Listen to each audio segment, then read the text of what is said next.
Yeah, so I got this apartment 2 years ago. I found it on the Upper West Side, and obviously it was nothing like you see today. But I saw the potential and thought straight away, I can create an architecture that doesn't exist, which is exactly what I did. And as I spent my time between New York and Paris, I wanted something that felt cohesive with my life there as well as my life here. And 2 years later, I find that I spend probably about 2/3 of my time here, and it makes me feel very comfortable. And when I fly to Paris and spend time in Paris, I don't feel that I'm completely displaced. So I had seen many years ago in an apartment that belonged to Ashley Hicks, that in his living room, he put a mirror. And I was convinced it was going from one room to the next. And then when I read further, I understood that it was actually a mirror. And when I saw this apartment, that one wall behind us completely lent itself to the same idea. So I created the arch, put the mirror in, and I think it really does add a perspective to this room that otherwise maybe it wouldn't quite have. The pieces that you see in the apartment today, I probably started collecting about 15 years ago. I was initially interested in abstract expressionism, and I have ventured away from that a little bit and got more figurative pieces. But I've remained fairly true to the original idea of abstract expressionism. And other than that, if I see something, I like it, I'll buy it, I'll reframe it, and I'll hang it.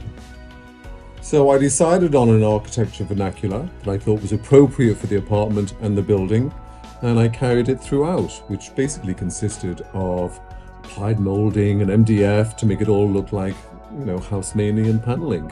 None of which it is, but I think the effect is I think it's very convincing. The apartment, the living room, in fact, was cut in two. So one side was the living room and one side was the dining room. And I wanted the living room to be completely living room. So I made one of the bedrooms the dining room, and it is a dining room / office. I do give dinner parties, I do entertain in the dining room, but I use it on a daily basis as an office. And it's also a great way for me to kind of hold on to paintings that are not necessarily hanging on the walls right now, with the idea that, maybe I'll swap them out and I'll just live with them for a little while. So when pieces come into the apartment, it's a kind of holding area, and then eventually it finds its place.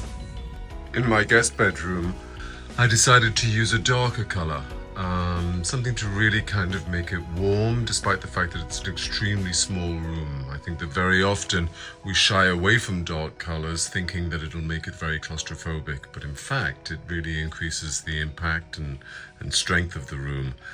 On the walls, I hung a whole collection of paintings that I had owned and collected over the years by a 1940s European futuristic painter called Oskar Tronek. By grouping them all together, the impact would be even greater.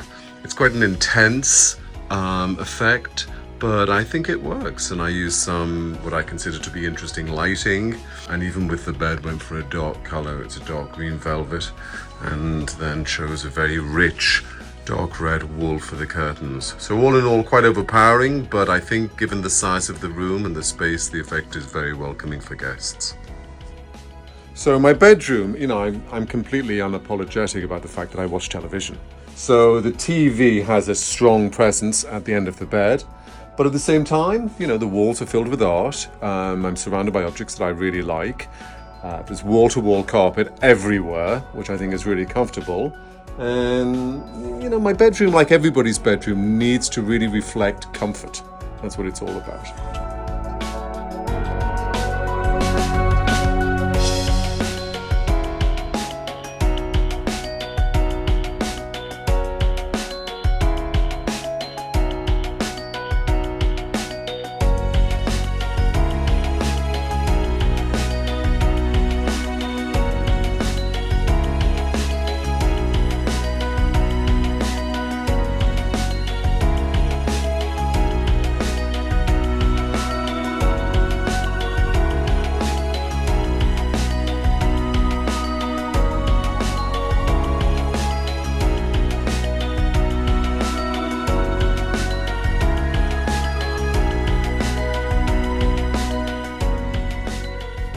Don't miss another video visit. Click on the orange Q to subscribe and have Quintessence virtually delivered from our doorstep to yours.